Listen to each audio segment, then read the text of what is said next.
তেসরা জুলাই 2024 আন্দোলন ছড়িয়ে পড়ে সব শিক্ষা প্রতিষ্ঠানে। সরকারি চাকরিতে কোটা পদ্ধতি বাতিল সহ 4 দফা দাবিতে দেশের বিভিন্ন বিশ্ববিদ্যালয়ের শিক্ষার্থীরা সড়ক অবরোধ করে বিক্ষোভ করে। সারা বাংলায় খবর দে, কোটা প্রথার কবর দে স্লোগানে ফেটে পড়ে ছাত্র সমাজ। সেদিনের কিছু কথা জানাচ্ছেন জাহিদ রহমান।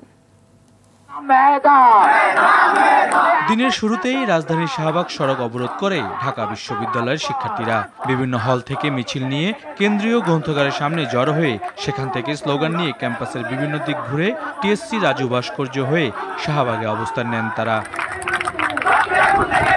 মুক্তিযুদ্ধের মূল কথা সুযোগের সমতা, সারা বাংলায় খবর দে, কোটা প্রথার কবর দে, 18-র হাতিয়ার গর্জে উঠুক আরেকবার, জেগেছে রে জেগেছে, ছাত্র সমাজ জেগেছে, এমন আরও নানা স্লোগানে 3 জুলাই আন্দোলন ছড়িয়ে পড়ে দেশের সকল শিক্ষা প্রতিষ্ঠানে।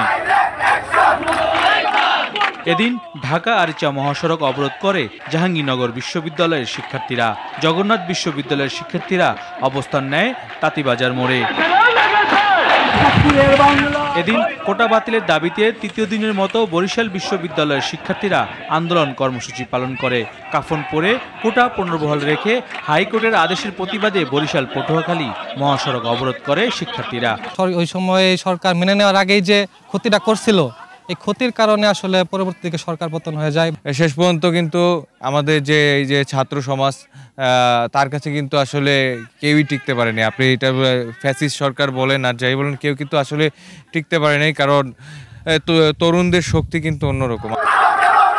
কোটা পদ্ধতি বাতিল ও মেধাভিত্তিক নিয়োগের পরিপত্র বহাল রাখার দাবিতে চট্টগ্রাম হাটহাজারী মহাসড়ক অবরোধ করে ছাত্র সমাবেশ করেছে চট্টগ্রাম বিশ্ববিদ্যালয়ের সাধারণ শিক্ষার্থীরা।